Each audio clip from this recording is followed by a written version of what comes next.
Mind if I play through? Doctor? Glad I'm not sick.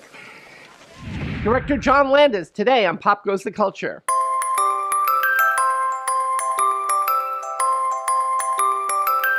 Hi, I'm David Levin, and welcome to another exciting episode of Pop Goes the Culture, the poor man's inside the actor's studio. Today, the conclusion of my cataclysmic conversation, that's hard to say, with the great John Landis. We'll talk Trading Places, Spies Like Us, and what it was like meeting and working with some of the greatest comedians of all time. Trading Places? Trading Places was a script by Tim Harris and Herschel Weingrod that was called Black or White. I hated that title. I had a contest. I'll give $50 to the guy who come up with a better title. And George Folsey actually came up with Trading Places, which is a brilliant title. And although they deny it, it's clearly based on The Prince and the Pauper. And I liked it very much because, people think it's about race. It's not. It's about class in America, which is about money. I mean, Oprah Winfrey, Oprah is not a black woman. She's royalty. It has to do with money. Anyway,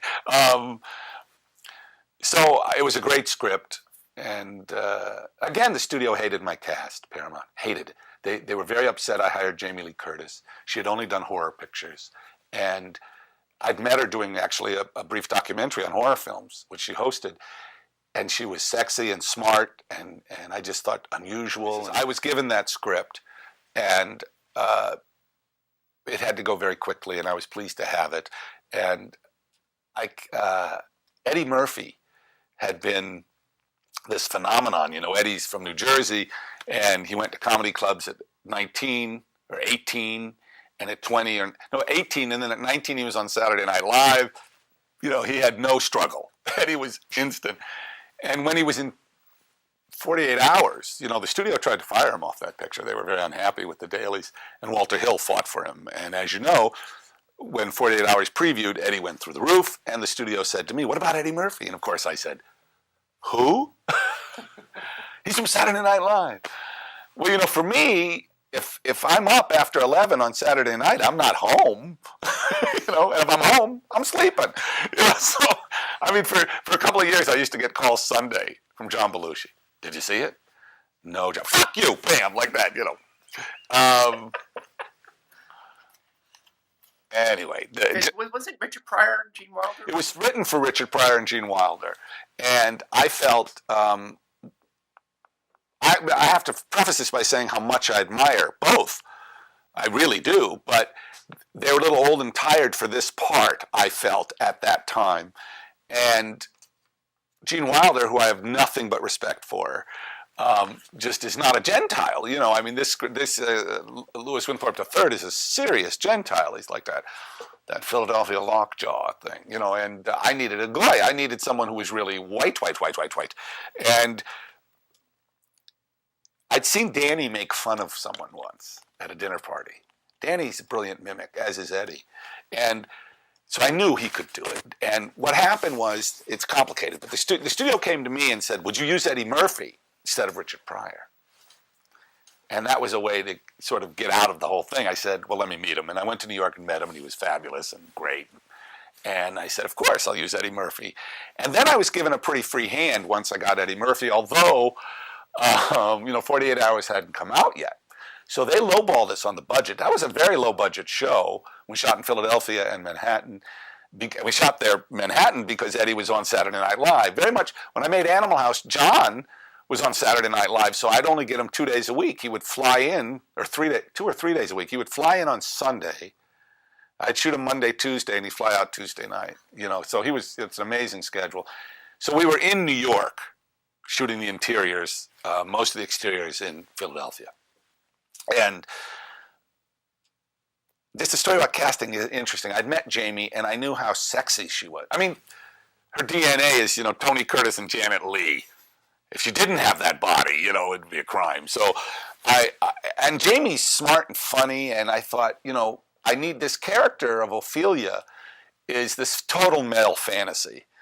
She's like the least realistic thing in the movie because you don't meet street hookers, one who look like that, two have 40,000 in the bank, and are that smart and witty, or kind, take you in, you know. And so I needed someone who could make that work. The movie's a throwback. It's really my attempt to make an old-fashioned kind of social comedy like they used to make in the 30s. Preston Sturges in there. Well, Preston Sturges, that's high praise. You know, I was trying. But trying to make it contemporary, so the language and nudity and stuff. And the casting was interesting. So I got Eddie, and when I went for Danny, John Belushi had died. Danny had made Dr. Detroit, which was not successful. And so everyone was saying he's over. Same way they said, you know, Dean Martin's over after Jerry Lewis and he split up. So I hired Danny, and they didn't like that. They hated the idea of Jamie. I had the head of the company call me and say, she's a scream queen. Very upset. I said, she'll be good. Yeah. And then I hired Denham Elliott, who's a great British stage actor and movie actor, great actor. And I thought, who could be the villain? You know, these two brothers. And I hired Ralph Bellamy and Ray Milland. Ray Milland couldn't pass the physical. He would not be insured, and the studio wouldn't hire him. That was a very hard phone call. By the way, he lived another 5 years and made some more movies. But so I was just before filming, just before going to Philadelphia, and I had to find someone. And I wanted an old movie star. I had Ralph Bellamy. You know, Ralph Bellamy had been in The Awful Truth and The Front Page and The Wolf Man. He was Franklin Roosevelt. And the guy's career, Rosemary's Baby. And Ralph had extraordinary career, and I had to find someone with that kind of depth, you know, and career, because I needed an old movie star to pull this off. And what they had was class, something a lot of young movie stars don't. And I needed it. And we're trying to think of someone, and I said, has Don Amici ever played a villain? And the casting person said to me, well, Don Amici's dead. No, he's not. If he was dead, I would know that. No, Don's dead. So we call SAG, and the Screen Actors Guild tells us, well, his residuals are sent to an address in Arizona. It was his son. Uh-oh. He doesn't have an agent. Uh-oh. And one of the secretaries said, I see Don Amici all the time in Santa Monica. He walks on San Vicente. So I call information. Do you have a Don or D. Amici on San Vicente? And yes. So I call him up. And that unmistakable voice, hello, this is Don Amici, you know, answers. And I said, Mr. Amici, I'm John Landis. I'm making a film for Paramount. Would you come in and meet on it? And he said, yes, I will. When do you want me to come in? I said, well, how soon can you? Is this afternoon all right? You know. I said, yeah. So he came to Paramount. He looked fabulous. He was 81 and said he was 80. An extra year. Yeah. And, you know, ramrod straight. And, you know, Don Amici was not only a major Broadway star, but he was a major radio star for 40 years, not just with the Bickersons, but he was on the Al Jolson show, and he had the Bergen McCarthy show. I mean, Don Amici was not only a major movie star, but he was one of the first major TV stars.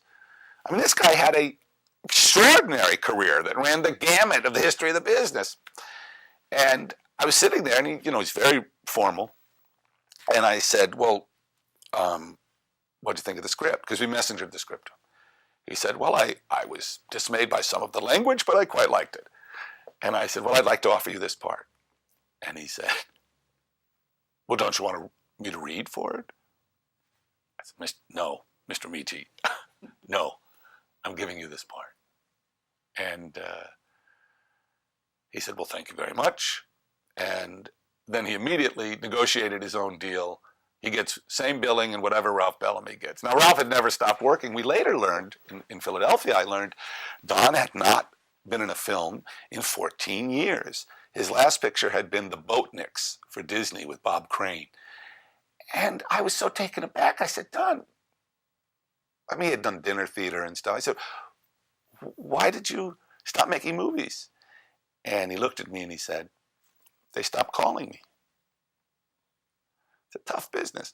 Now, the happy ending is, after Trading Places, he won an Oscar for Cocoon and made something like 12 more movies, including 2 more with me, before he passed away. I mean, he had a real renaissance. And love a happy ending. Yeah, it was a great ending for him. And Ralph, you know, Ralph was a treat. I enjoyed those guys so much. Best stories. And you know, with Don, he was such a gentleman, very devout Catholic, went to Mass every morning, and drank a full bottle of wine at lunch. Very good wine. No effect. None. Amazing. And they were such pros. I had such admiration for them. We were shooting in Rittenhouse Square in Philadelphia, which I think is the coldest place in the world in the winter, because the wind whips around there. And I'm from LA, man. I think snow. What are these people, nuts? For me, snow is a luxury you visit, but then you go home. You don't stay there. Anyway, so we're shooting there, and Eddie's on this, with no legs thing. And it's, we show up, it's like maybe 8 in the morning. We're getting ready for the first shot. And there's Don and Ralph. They walk up. The hotel was like 10 blocks away. What are you guys doing here? You're not called till like 11. Well, we saw we're off camera for Eddie Murphy here, so we came. That's huge. It's huge. You don't get that anymore. They were just the best. I love them. And again, one of those John Landis callbacks in Coming to America, we brought them back. Yeah, you know why? Because people were so in love with them, those characters. Coming to America was years later, and yet I'll never forget we had a big premiere at Grauman's Chinese. When Don and Ralph came on screen, the audience went crazy. So it was nice. We're back in business. So great. Well, those guys, such pros and such history there. Yeah. Amazing. I mean, Don Amici worked with Lubitsch. I mean, Anyway. Have we missed it? What have we missed that you sort of would love to? I mean, I have the list of all your movies, or many of your movies. Well, Spies Like Us is an interesting movie for me because it's a Cold War movie. So of all the films I've made, I think it's the most sociologically unique because it's of a period and deals with Reagan was president, the Soviet threat was very much on his mind anyway, and it dealt with the Star Wars defense. It takes place in Afghanistan and Pakistan. The Mujahideen are in it. It really is interesting. The Taliban is in it. But it was 1985 or something, and it's a period picture. How's it feel to look at it now? It's fascinating. It's fascinating because just shows how these. I guess Rumsfeld never saw it, but what is fun about my favorite thing about Spies Like Us, it was wonderful to shoot because we were in Norway and Morocco. Those are the days it was cheaper to go there. Norway, Morocco, and London. It was a great experience, and the great thing, it was clearly a Hope and Crosby picture. It was a road picture, so I got Bob Hope in it. Actually, it's Bob's last picture. Really? Yeah, but it just for me to work with Bob Hope, if only for 15 minutes, was what still. was he like at that point? He was still fairly coherent, right? Oh yeah, he had done a command. He was in London to do a command performance for the Queen, and he was not a young man. And I called him and just said, "Would you be in the movie?" And I got to tell you, my Bob Hope experience is only positive. He said, "Well, I'll tell you what. If you give $35,000 to the Boys Club of America, I'll do it." He said, "But I want it lit and ready." And he stopped at Pinewood, literally on his way to Heathrow. He walked in, this alpaca sweater, swinging a golf club.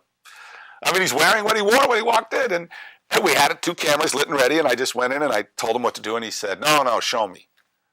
Most actors don't like the director to do it for them. So I did it. He said, that's how you want me to do it? And I said, well, no, I want you to do it like Bob Hope. He goes, well, what do you mean? So I found myself doing an imitation of Bob Hope from the 40s.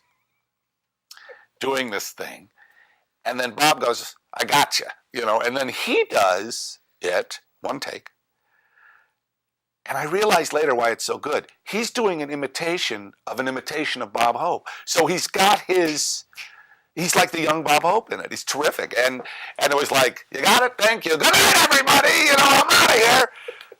I was once place, where was I? I was somewhere where Bob Hope came in the room and with Don Rickles, and Don goes, "The war over!"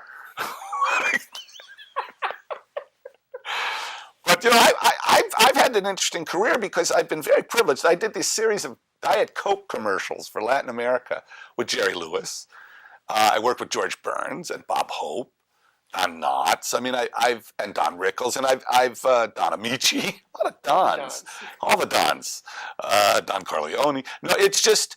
I've worked with such extraordinary people and comedians. And so, Steve Martin, Chevy Chase, John Belushi, Danny Aykroyd, Eddie Murphy, Marty Short, all the young, these of that generation, but Harry Shearer, and I mean, just really brilliant people. But I also got to, hang out with George Burns, and I mean, I never worked with him, but I met Groucho.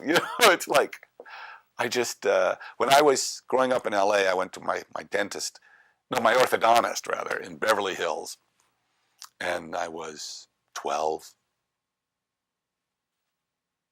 or 12. My mother drops me off, and I go in the lobby of this medical building in Beverly Hills, and I go in the elevator, and I walk in, and I push 4, and Groucho Marx comes in. It's 62, so he's in good shape. Cigar, real mustache. He looks at me, and I'm like, and he looks at the thing, and he says, I'll see your 2. No, it was 4. He said, I'll see your 4, and I raise your 4, and he pushed 8. The first time I ever met Groucho Marx. That's amazing. Yeah, then in the same building, not 6 months later, same elevator, I'm in there with 2 nuns and Groucho. The doors open, the nuns get off. Groucho says, "Goodbye, sisters, be good."